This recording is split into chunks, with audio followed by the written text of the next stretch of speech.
नमस्कार, मैं पूजा गौर सावधान इंडिया में आप सबका स्वागत करती हूँ। राजनीति यानी कुर्सी और सत्ता की ताकत जिससे देश का भला हो सकता है, उन लोगों का भला हो सकता है जिन्होंने नेता को अपना प्रतिनिधि चुना। लेकिन कई नेता ऐसे भी हैं जो इस ताकत का इस्तेमाल अपने फायदे और अय्याशी के लिए इस्तेमाल करते हैं। आज हम आपको एक ऐसी घटना दिखाने जा रहे हैं जिसने सिर्फ शहर को ही नहीं बल्कि देश भर को दहला कर रख दिया। इस घटना ने राजनीति और भ्रष्ट नेताओं का घिनौना चेहरा समाज के सामने रखा। आपने देखा कि जोधपुर शहर के व्यस्त इलाके में दिन दहाड़े एक लड़की को बंदूक की नोक पर सड़क से गाड़ी में किडनैप कर लिया गया। साफ जाहिर था कि उस आदमी ने इस घटना को बहुत ही सोचे समझे प्लान के तहत अंजाम दिया था। उस लड़की को शायद पीछा किए जाने का अंदाजा हो चुका था, लेकिन शिकारी पूरी तैयारी के साथ आए। क्या वो उन लोगों को जानती थी और उसकी उनसे दुश्मनी थी? आखिर क्या इरादा था उनका उसे किडनैप करने का? पूरा मामला जानने के लिए आइए नजर डालते हैं कुछ अरसे पहले की घटनाओं पर।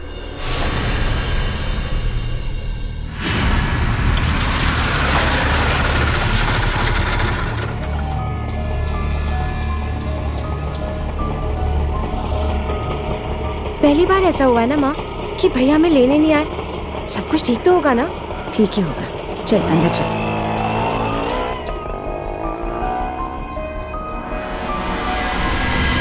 माँ, भैया ये किराएदार क्यों ढूंढ रहे हैं? कोमल, भाभी कैसे हो? बढ़िया। माँ जी, जुग जुग जियो। क्या हुआ, विकास क्यों नहीं आया स्टेशन पे लेने? माँ जी इनकी तबीयत ठीक नहीं है। तबीयत ठीक नहीं बताया नहीं फोन पे। आप लोग खामखा परेशान हो जाते। और ये किराए के लिए मकान? अरे मैं इसको हटाना ही भूल गई। माँ जी आपको पता है ना कि इनका कुछ कामकाज नहीं चल रहा है और घर में भी तो 2 कमरे खाली ही पड़े हैं, तो हमने सोचा थोड़ी सी मदद हो जाएगी। आप लोग अंदर आइए ना। चलिए चलिए। विकास, विकास, माँ जी आ गई। माँ आप आ गई? खुश रहो बेटा। कैसे भैया? अरे अच्छा हूँ, तू कैसी है? मैं तो फर्स्ट क्लास। विकास, ये बात छुपाने की आदत कब से लगी तुझे? ऐसे ही थोड़ा बुखार है, ठीक हो जाएगा। सब ठीक हो जाएगा। अब मैं आ गई हूँ ना, तू चिंता मत कर। मैं रसोई संभालूंगी और हाँ, कोमल को भी नौकरी मिल जाएगी तो आर्थिक स्थिति सुधर जाएगी। आप लोग हाथ मुंह धो लीजिए, मैं चाय चढ़ाती हूँ। हाँ चल बेटा, आराम कर। हो गई तेरी तैयारी? कहाँ का इंटरव्यू है तेरा आज? 2 बिल्डर्स है और एक कोई दिव्य ज्योत पॉलिटिकल पार्टी है, उसके यहाँ पे पब्लिक रिलेशन ऑफिसर का काम है। I think so it will be a waste of time. तू पागल हो गई है? दिव्य ज्योत पार्टी सत्येंद्र सिंह की पार्टी है। तुझे पता नहीं कितनी बड़ी अपॉर्चुनिटी मिली है, बहुत बड़े लोग हैं। अगर तेरा जॉब वहां लग गया कोमल ना, तेरी लाइफ यू टर्न ले लेगी। विकास, ये तुम जो बोल रहे हो ना, यू टर्न, ये शॉर्टकट, मुझे समझ नहीं आते, लेकिन मुझे तो लगता है बस कोमल को एक रिसेप्शनिस्ट की नौकरी मिल जाए तो अच्छा है। क्या है ना, हम तो मिडिल क्लास लोग हैं और सत्येंद्र सिंह बहुत बड़ा आदमी है, कोई जरूरत नहीं वहां जाने की। कम ऑन माँ, आप नहीं जानती सत्येंद्र सिंह इस वक्त फुल फॉर्म में चल रहा है और उसका कद बढ़ रहा है। देखिए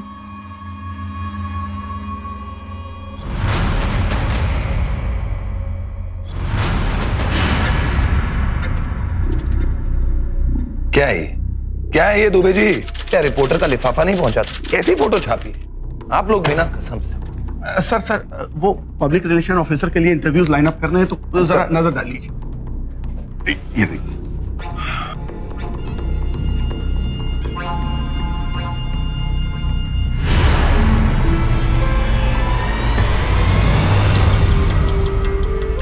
बाकी सब कैंसिल। इसे बुला। सर और भी कैंडिडेट्स हैं जो इससे ज्यादा क्वालिफाइड हैं। मुझे जो चाहिए वो इसी में। कितना हुआ भैया जी? ऐसा कैसे हो सकता है? It's so beautiful. It's so beautiful. मेरी चॉइस तो कभी गलत हो ही नहीं सकती।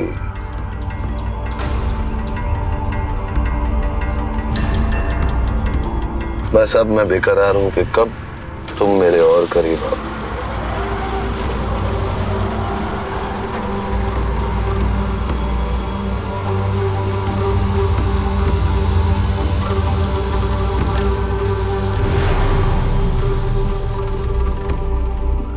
सारा रोमांस यही करना है?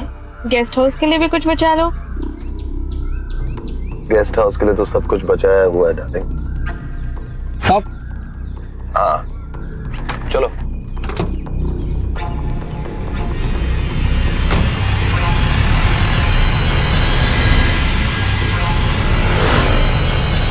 भाभी भाभी भाभी भाभी भाभी भाभी मुझे वो जॉब मिल गई।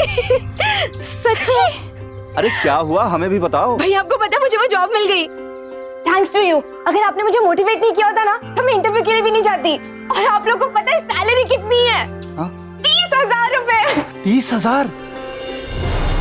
कोई तजुर्बा नहीं और 30,000 रुपए, कुछ ठीक नहीं लग रहा है। अरे माँ, जो हमारे लिए बहुत कुछ है वो उसके लिए हाथ का मैल है। इसी बात का डर है, कहीं ये मैल हमारी जिंदगी पर असर न कर दे। अरे माँ, आप बिना बात वहम करती हैं। देखिए कोमल कितनी खुश है। ऑफ कोर्स भैया। और अब जब मैं कमाने लगी हूँ ना तो मैं अपनी माँ का और भी अच्छे से ख्याल रखूंगी।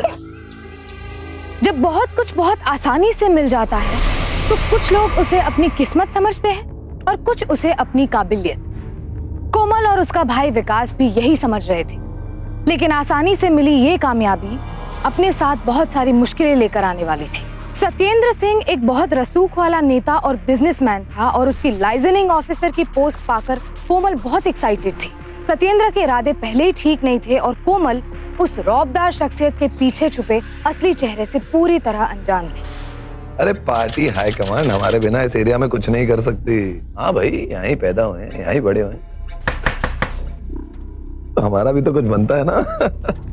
प्रेसिडेंट साहब से खुद कह देना कि मैं आऊंगा। हाँ ओके। हेलो सर, मैं आपकी नई पीआर हूँ, Komal Chadha. Komal, welcome to my office.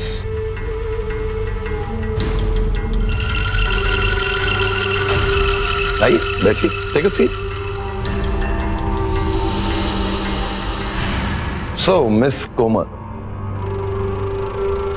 मुझे ज्यादा टाइम वेस्ट करना पसंद नहीं। आपका काम यहां होगा लोगों को मेरे बारे में बताना। इसका मतलब आपको मेरे बारे में सब कुछ जानना भी होगा। तो सबसे पहले आपसे शुरू करते हैं। पहले आप मुझे अपने बारे में सब कुछ बताइए। सर मैं पहले दिन पे ही mistake. No sir, call me Indra. मेरे सारे दोस्त मुझे इंद्र ही बुलाते। क्या करें, काम ही कुछ ऐसा है। वैसे जब तक तुम मेरी दोस्त नहीं बनोगी तो कुछ हो नहीं पाएगा।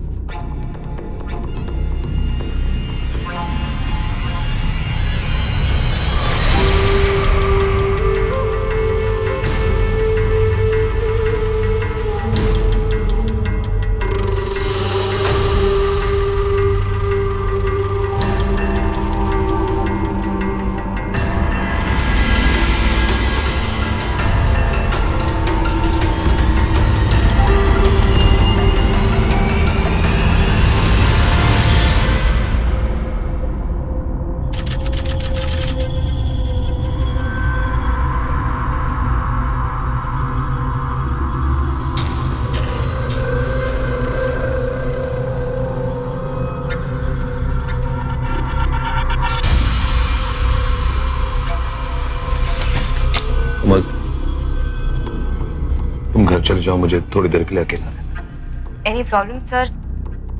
आई मीन इंद्र। कुछ नहीं हुआ, just want to be alone. Sir I think आपको घर जाना चाहिए। आप थोड़े से रिलैक्स हो जाएंगे। आपको अपनी वाइफ के साथ टाइम स्पेंड करना चाहिए। वहीं से तो सारी परेशानियां शुरू हो रही। मतलब मैं कुछ समझी नहीं। तुम्हें समझ, मैं और मेरी वाइफ काफी वक्त से एक दूसरे से अलग रहते हैं। मैं बहुत प्यार करता हूं उससे, पर वो, मैंने पता किया कि वो किसी और के साथ। मैं उससे इतना प्यार करता हूं कि मैं उसे तलाक देने के लिए भी तैयार हूं, पर वो मेरी वाइफ डिवोर्स देने में भी बहुत प्रॉब्लम खड़ी कर रही है। वो सतेंद्र सिंह जिसे लोग सलाम करते हैं कमजोर पड़ गया। आप प्लीज ऐसा मत सोचिए। आप इतने अच्छे इंसान हैं कि आपके साथ कुछ बुरा हो ही नहीं सकता। तुम्हें क्या बताऊं कोमल, मैं कितनी रात यहाँ अकेले रोते रोते गुजारता हूं। मैं टूट चुका हूं कोमल, मैं टूट चुका हूं। Sir, sir, Indra sir, sir please. I am sorry, मैं ज्यादा इमोशनल हो गया। सॉरी, मैं तुम्हें घर छोड़ देता हूँ। नहीं सर, नहीं सर, मैं चली जाऊंगी। तुम्हारे साथ मैंने थोड़ी देर बात कर ली, अच्छा लग रहा है मुझे। अगर थोड़ा और वक्त तुम्हारे साथ बिता लूंगा तो मन हल्का हो जाएगा। Please please come, please.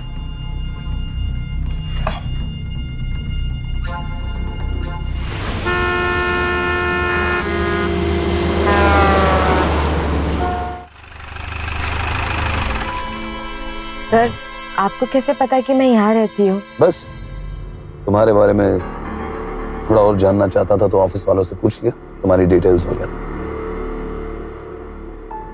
देखो कोमल, मैं तुम्हें कोई धोखा नहीं देना चाहता, पर तुम्हें सच बताऊं तो मैं तुम्हें चाहने लगा। क्या? तुम जैसा आज तक मुझे कोई मिला ही नहीं। मेरी बहुत अच्छी दोस्त बन चुकी हो तुम, और मुझे लगता है कि उतनी अच्छी जीवन साथी भी बनो। सर आप? हाँ कोमल, मैं तुम्हें प्रपोज कर रहा हूँ। वैसे कोई जबरदस्ती नहीं है, तुम आराम से इसके बारे में सोच लो। हम कल बात करेंगे। बाय।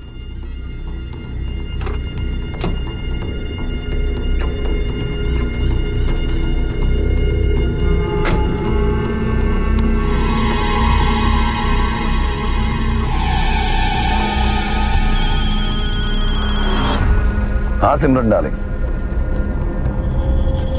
हाँ बस तुम्हारे बारे में ही सोच रहा हूं।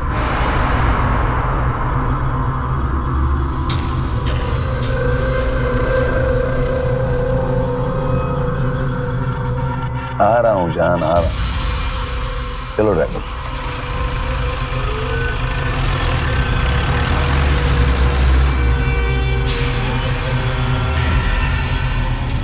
क्यों भाई, छुपी रुस्तम? इतनी लंबी गाड़ी में कौन छोड़ने आया था? क्या भाभी आप भी? वो सतेंद्र जी थे, घर आने में लेट हो रहा था तो वो छोड़ने आ गए। ओह,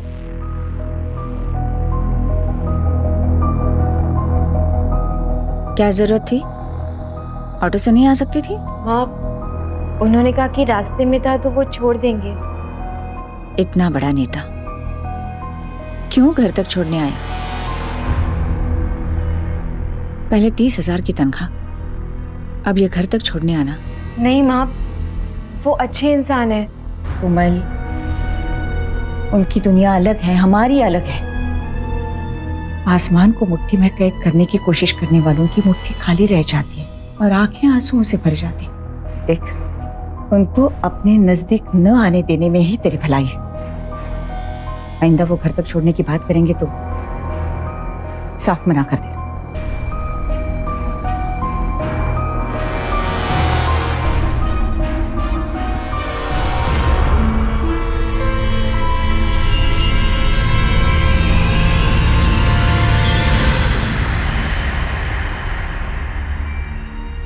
भाभी, मुझे ना आपसे एक सलाह चाहिए। सत्येंद्र सिंह के बारे में ना? जी, एक्चुअली आज उन्होंने मुझे शादी के लिए प्रपोज किया। लेकिन सत्येंद्र तो शादीशुदा है ना? हाँ भाभी, वो शादीशुदा है, लेकिन उन्होंने कहा कि उनका डिवोर्स प्रोसेस में है। मुझे कुछ समझ नहीं आ रहा कि मैं क्या करूं। माँ को बता दूं? अरे नहीं नहीं, माँ को मत बताना। You are lucky. पर ये तो बता कि तू क्या चाहती है? मुझे कुछ भी समझ में नहीं आ रहा भाभी। कोमल जरा सोच, तू इसी शहर में नौकरी के लिए आई, सत्येंद्र सिंह के यहाँ तूने पहला इंटरव्यू दिया और नौकरी भी मिली, और अब ये प्रपोजल। किस्मत कोई ना कोई इशारा तो दे रही। थैंक यू सो मच भाभी।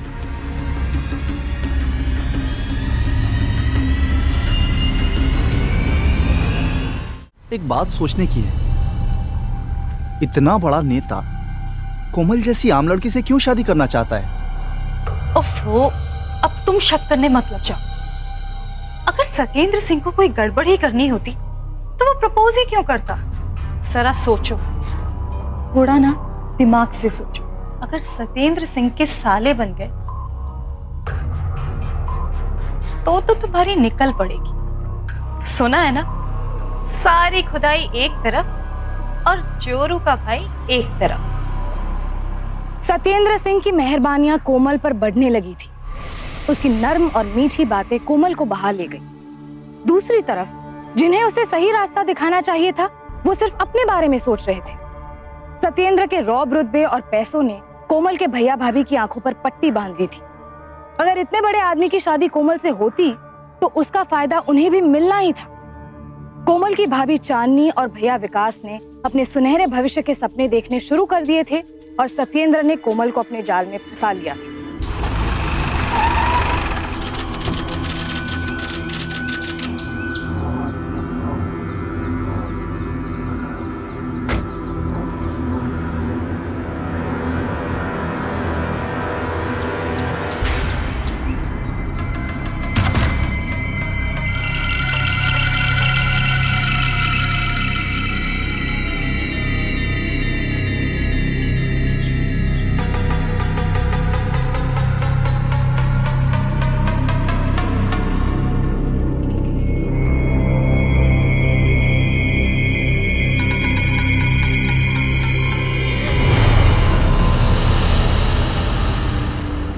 आपने मुझे यहाँ क्यों बुलाया है?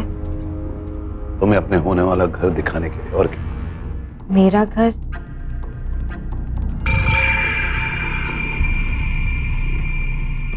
ये तुम्हारे लिए। तुम मुझे एक्सेप्ट करो ना करो, मैं तुमसे बहुत प्यार करता हूं। तुम देखना कोमल, जैसे ही मेरा डिवोर्स हो जाएगा मैं आऊंगा तुम्हारे घर हमारे रिश्ते की बात करने के लिए। I love you, Komal. I love you so much.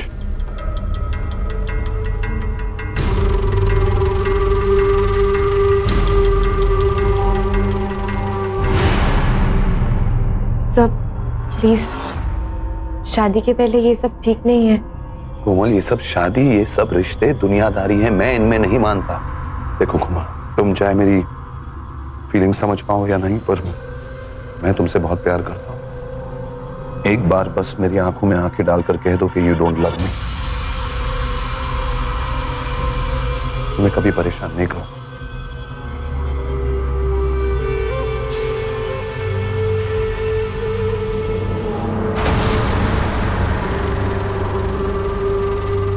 मैं बहुत अकेला पड़ गया हूं कोमल।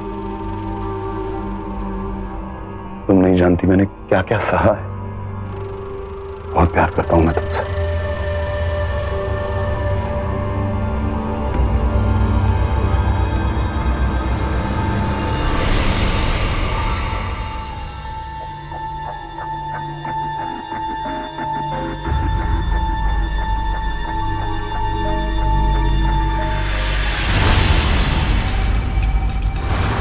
तुम मुझे एक्सेप्ट करो ना करो, मैं तुमसे बहुत प्यार करता हूं।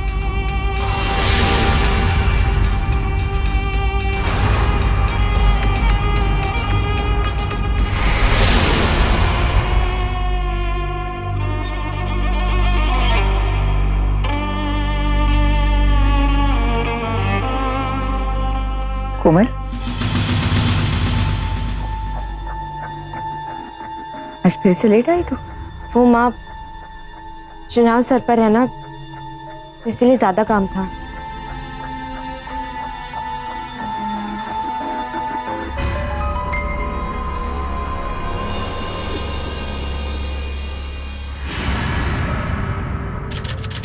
हम सबको हमारे रिश्ते के बारे में कब बताएंगे इंद्रा? माँ को बहुत शक होने लगा है। वो मुझसे तरह तरह के सवाल पूछती है। तो तुम तरह तरह के जवाब दे दिया करो। लेकिन मैं पूरी दुनिया को बताना चाहती हूँ कि तुम मेरी जिंदगी में हो। और मैं सिर्फ तुमसे प्यार करना चाहता हूँ, हमेशा हमेशा। इंद्रा,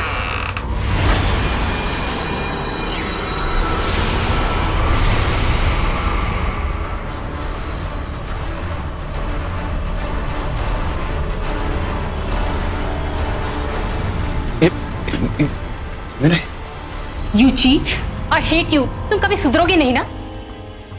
पिछली बार जब मैंने तुम्हें उस गंदी औरत के साथ देखा था, तब तुमने मुझसे वादा किया था कि तुम ये ऐसी गलती नहीं करोगे। और आज मैं वहां क्लिनिक में सोनोग्राफी के लिए तुम्हारा वेट कर रही थी, और तुम यहाँ। मुझे ये बच्चा नहीं चाहिए। नहीं, मुझे ऐसे गंदा इंसान का बच्चा नहीं चाहिए। मेरा मेरी बात सुनो, ये तुम गलत समझ रही हो। ये ऑपोजिशन वालों की चाल है। ये लड़की भोली भाली बन के मुझसे मदद मांगने आई थी ऑफिस में, और ये खुद ही मुझसे लिपट गई। मेरी कोई गलती नहीं है। You know this, ये मेरी चॉइस नहीं है। इसकी शक्ल देखो।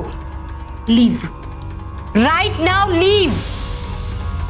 सुना नहीं? निकलो।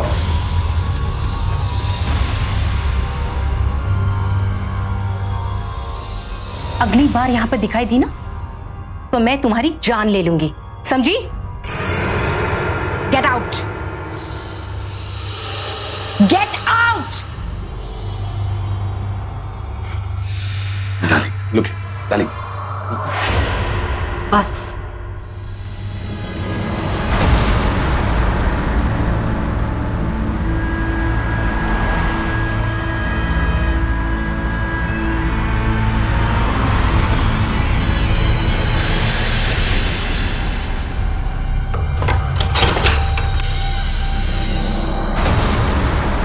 आज फिर से लेट आई तू?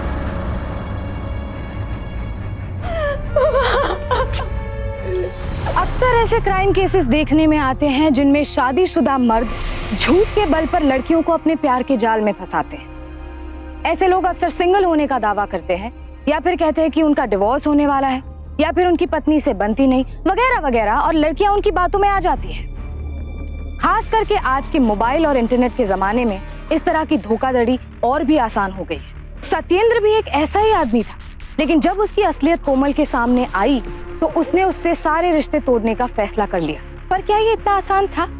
क्योंकि सत्येंद्र के लिए कोमल सिर्फ एक शिकार थी, और सत्येंद्र जैसे वहशी अपने शिकार को इतनी आसानी से नहीं छोड़ते।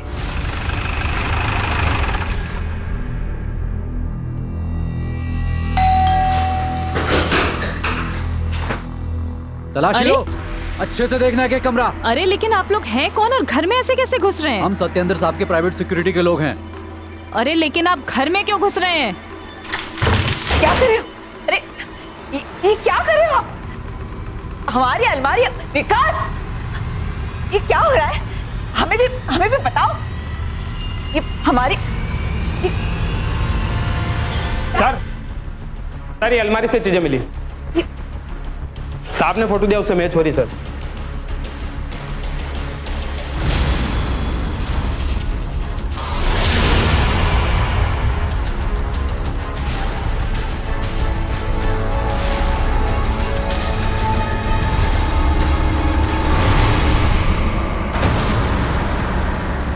आपको हमारे साथ पुलिस स्टेशन चलना पड़ेगा, और आपकी रिपोर्ट भी वहीं दर्ज होगी। ये सब मैंने चुराया नहीं है, ये मुझे सत्येंद्र ने गिफ्ट दिए थे। माँ, मैं सच बोल रही हूँ, मैंने नहीं चुराया ये सब। मैंने कहा चलिए चलिए।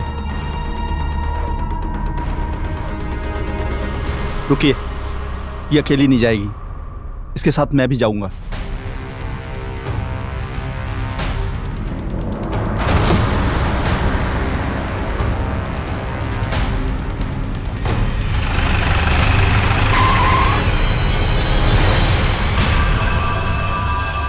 आप हमें यहाँ पर क्यों लेकर आए हो? सत्येंद्र साहब का यहीं लाने का हुक्म था। चलिए।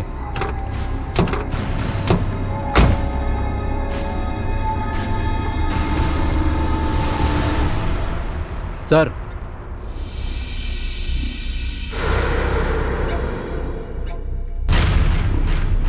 इसे क्यों लाया? ये अपनी बहन के साथ आना चाहता था।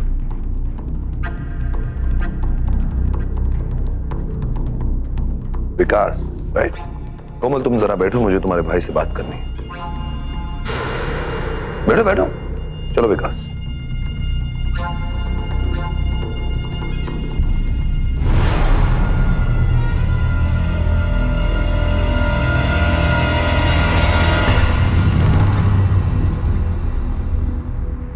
विकास चड्ढा 2003 में तुमने अपने मोबाइल का बिल 10,500 रुपए नहीं भरा और अपना सर्विस प्रोवाइडर चेंज कर लिया, सिम बदल लिया। दफा 420।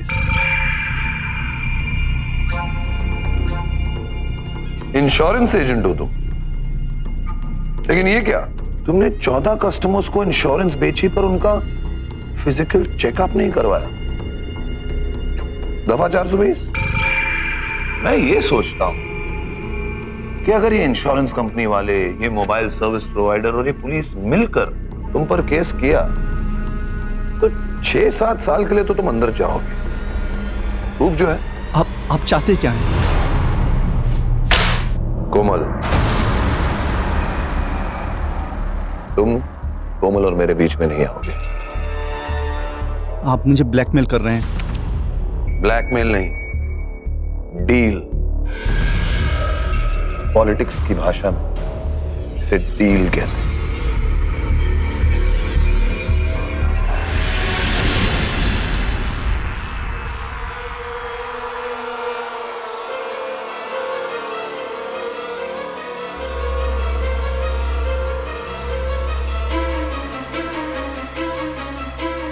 भैया, मैं घर जा रहा हूं। भैया यहाँ मुझे अकेला छोड़कर? सॉरी कोमल। तुम्हारा भाई तुमसे ज्यादा समझदार है। विकास, जरा जाते जाते दरवाजा बंद कर जा।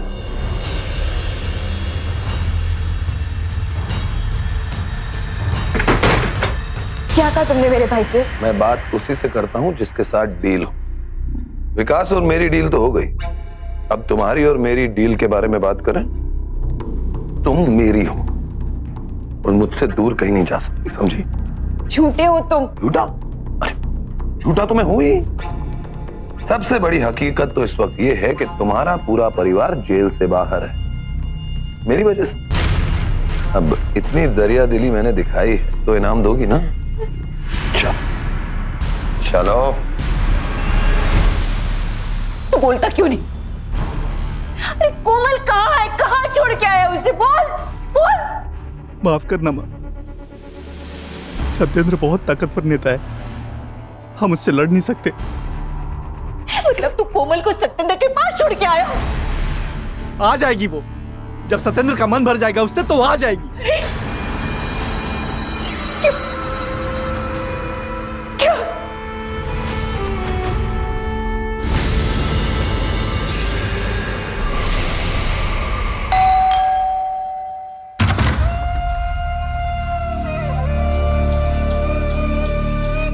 कोमल,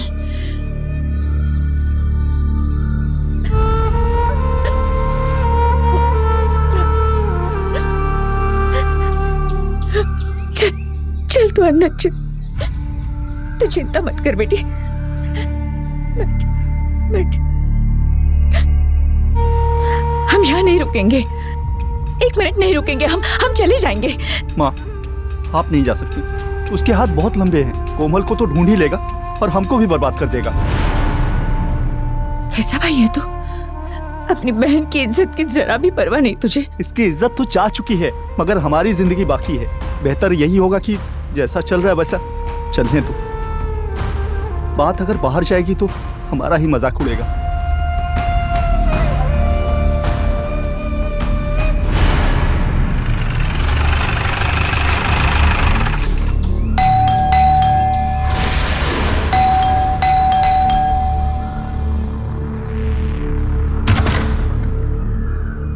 साहब ने गाड़ी भेजी है। कैसा राक्षस है तेरा साहब। 2 दिन बाद मेरी लड़की घर लौटी और फिर से कह दो नहीं आएगी वो। माँ जी कोमल अपने कमरे में नहीं है। कोमल, कोमल देखा, चली गई वो। जा अपने साहब को बोल दे भाग गई है वो।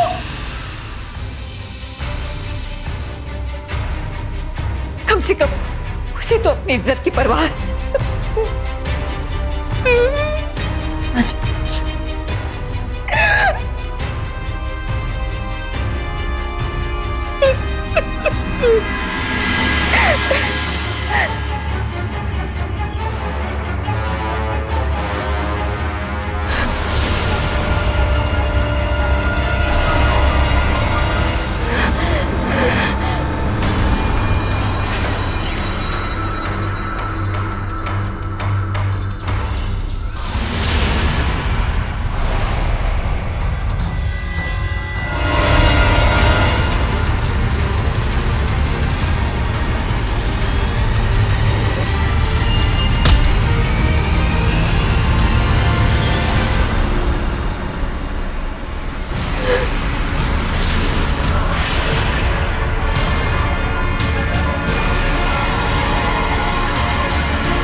कहाँ चली गई थी? मुझे छोड़कर कहाँ चली गई थी तुम? मेरे बारे में जरा सा भी नहीं सोचा।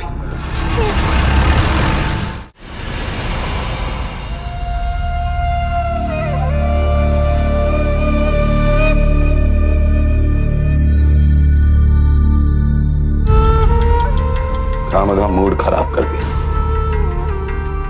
प्यार से पेश आती तो ऐश कर रही होती ऐश। यार मुझे जो चाहिए वो तो मैं पाकर रहता ही, पैसे या पैसे।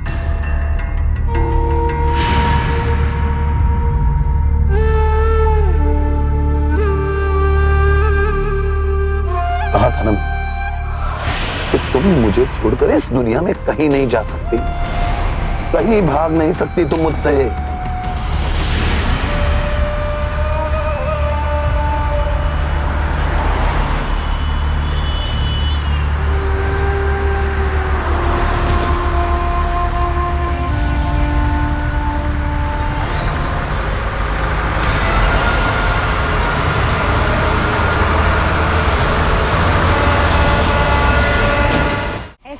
उसके अपने परिवार ने उसकी सहायता नहीं की, यहाँ तक कि उसके भाई ने उसे सत्येंद्र के हाथों सौंप दिया, तो उसे मरने के सिवा और कोई रास्ता नहीं दिखा।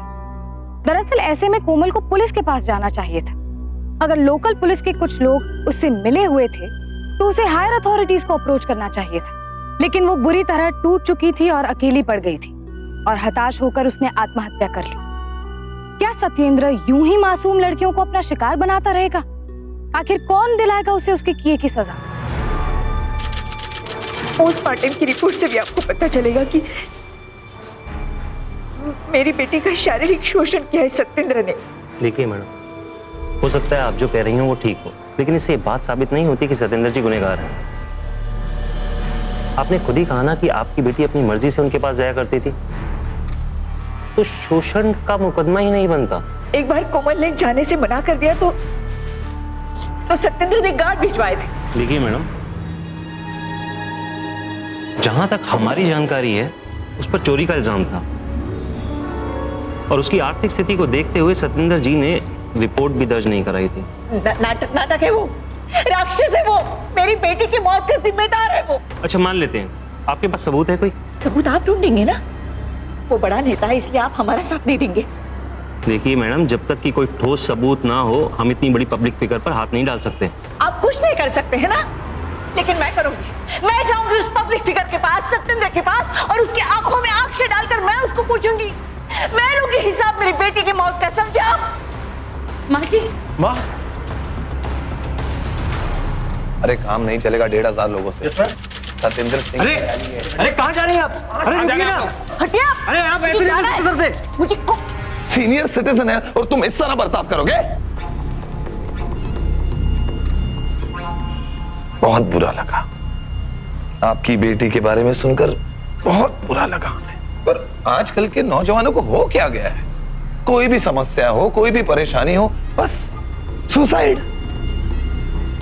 ऐसे अम्मा जी, हमने सुना आप रिपोर्ट लिखवाने गई। क्या होगा रिपोर्ट लिखवा के? अगर आप रिपोर्ट लिखवा भी लेती ना तब भी कुछ नहीं होता। चश्मदीद गवाह ने तो कह दिया है कि आपकी बेटी खुद कूदी थी गाड़ी के सामने। कुछ नहीं कर सकती आप। मैं तुम्हें बचकर नहीं जाने दूंगी। मैं मेरी बेटी के हत्यारे को नहीं बख्शूंगी।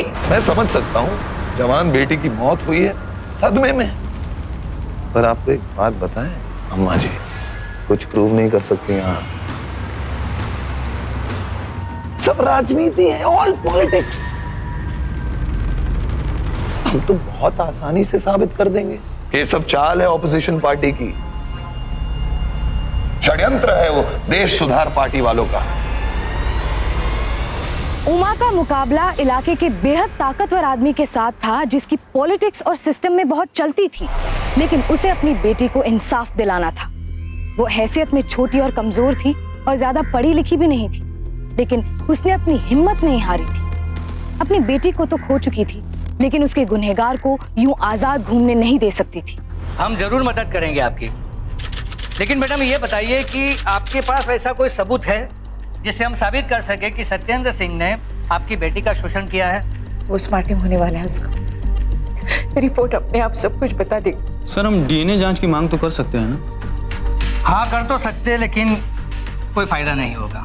इससे सिर्फ हम संबंध साबित कर सकेंगे, शोषण नहीं। हाँ, पॉलिटिक्स में जो सत्येंद्र सिंह की साख है ना, वो कुछ कम हो सकती है। एक बात कहूँ मैं आपसे, ऐसे मामले में अगर नाम उछलेगा तो आपकी बेटी का उछलेगा। जो चली गई उसके नाम की परवाह करूं, ये जो जिंदा है उसके जुल्म की। मुझे मेरी बेटी के लिए इंसाफ चाहिए, चाहे कुछ भी हो। विपक्षी दल यूं भी विरोधी नेता की कमजोरियों की तलाश में रहते हैं, और इसी सब के चलते कोमल की मौत अब एक पॉलिटिकल मुद्दा बन चुकी थी। डीएनए टेस्ट से ये भी सिद्ध हुआ कि सत्येंद्र और कोमल के बीच शारीरिक संबंध बनाए गए थे, लेकिन ये सिद्ध होना अभी दूर की बात थी कि सत्येंद्र ने उसे आत्महत्या करने के लिए उकसाया था। सत्येंद्र ने अपना पक्ष रखा। उसके मुताबिक कोमल ने नशे में आकर खुद उसे संबंध बनाने को मजबूर किया था। सत्येंद्र एक मंजा हुआ खिलाड़ी था और उसका गुनाह साबित करना इतना आसान नहीं था। अब कोई ऐसे सबूत की जरूरत थी जिससे सत्येंद्र का वहशी चेहरा सबके सामने बेनकाब हो सके।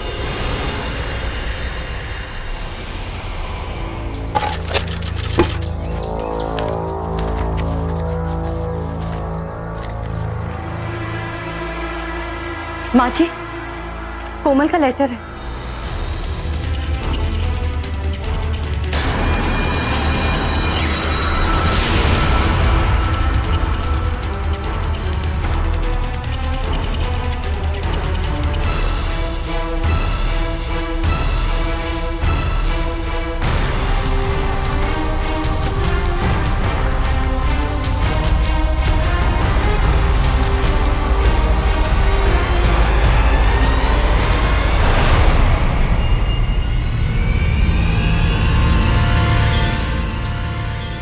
माँ, माफ कर देना, आपकी बात नहीं मानी, उसकी सजा भुगत रही हूँ। मैं समझती रही कि सत्येंद्र मुझसे प्यार करता है, उसने मुझे शादी का वादा किया, लेकिन उसे तो केवल मेरा शरीर चाहिए था। मेरी वजह से आपको मानसिक परेशानियां झेलनी पड़ी। सोचा था घर से भागकर उससे निजात मिल जाएगी, लेकिन सत्येंद्र ने मुझे पकड़ लिया और फिर जबरदस्ती वही सब किया मेरे साथ। ठीक कहता है वो, इस दुनिया में उससे पीछा नहीं छुड़ा पाऊंगी, इसीलिए उस दुनिया में जा रही हूँ माँ। आपकी कोमल।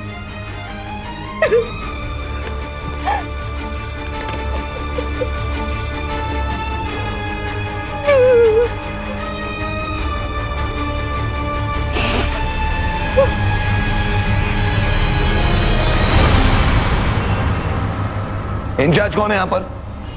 हेलो, क्यों बुलाया मुझे यहाँ पर? सर, ऊपर से आदेश। सबूत क्या है तुम्हारे पास? ये सुसाइड नोट। तो सुसाइड नोट है मतलब लड़की ने खुदकुशी की है, मैंने नहीं मारा उसे। कोमल ने आपके लेटर हेड पर सुसाइड नोट लिखा। इसमें उसने अपनी मौत का जिम्मेदार आपको ठहराया है।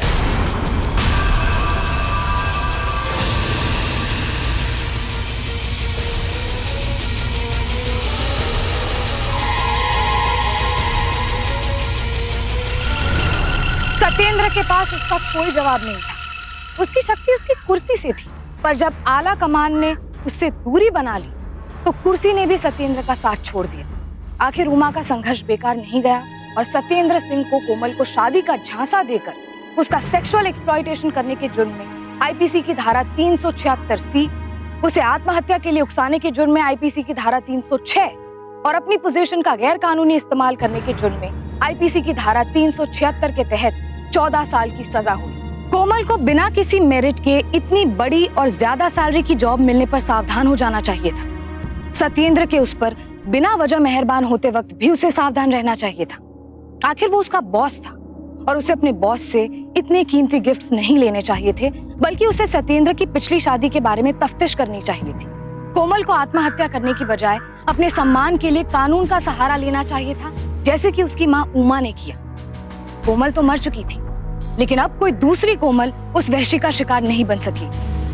राजनीति पावर देती है, लेकिन उसका गलत इस्तेमाल करने वालों को कुर्सी से उठाकर जमीन पर फेंक भी देती है। फिर होगी आपसे मुलाकात जुर्म से जंग की सच्ची घटना के साथ।